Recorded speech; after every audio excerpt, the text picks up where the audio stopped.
नमस्कार मंडळी, आपण बघत आहात सुमन्स मॅजिक. सर्वात आधी तुम्हाला आषाढी एकादशीच्या खूप खूप शुभेच्छा. आज मी तुम्हाला आषाढी एकादशीसाठी उपवासाचे थालीपीठ दाखवणार आहे.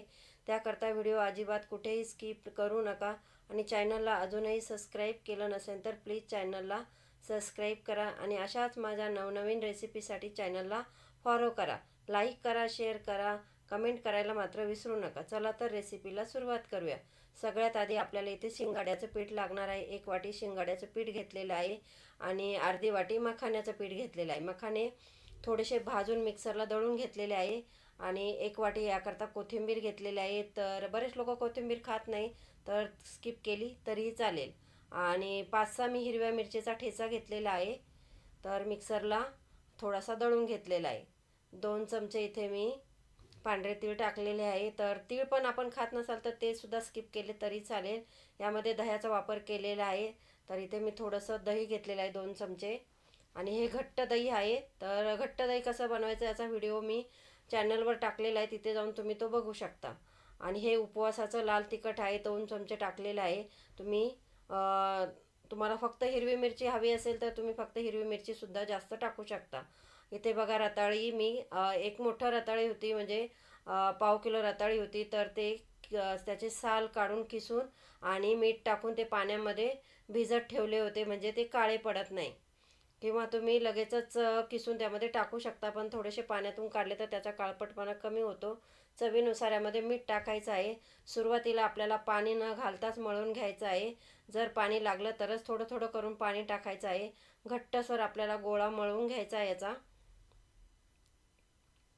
तर आता आपल्याला इथे पाणी लागणार आहे थोडंसं. तर इथे बघा, तर हे दह्याचं पाणी जे निघालं होतं ना, त्याचाच मी इथे वापर करणार आहे.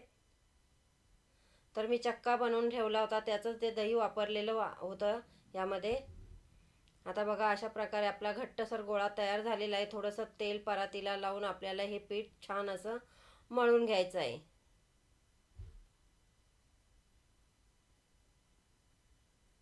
आणि आता इथे बघा, एका पोळपाटावर आपल्याला ओला कपडा करून त्यावर आपल्याला हे थालीपीठ थापून घ्यायचे आहे. तर डायरेक्ट तव्याला हे लावायचे नाही, ते पातळ होत नाही. असे पोळपाटावर थापले ना तर ते पातळ होतात चांगले. जसे पाहिजे तसे आपल्याला पातळ थापता येतात. आणि पातळ थालीपीठच हे खायला चांगले लागतात, खमंग आणि कुरकुरीत लागतात. आता हे सगळे थापून झाल्यानंतर काय करायचं, तर याला हाताला पाणी लावून असे होल पाडून घ्यायचे. म्हणजे थालीपीठ जेव्हा आपण भाजतो ना, तर असे खमंग आणि कुरकुरीत भाजल्या जातात आणि यामध्ये तेल सोडलं की छान खमंग भाजतात. आता एका तव्याला आपल्याला तेल किंवा तूप काहीही वापरू शकता तुम्हाला हवं असेल ते. तर इथे मी तुपाचा वापर केलेला आहे. थालीपीठ तव्यावर टाकून घ्यायचं आहे आणि बघा, हे जे होल पाडले होते ना आपण, त्यामध्ये थोडं थोडं आपल्याला करून तूप सोडायचं आहे.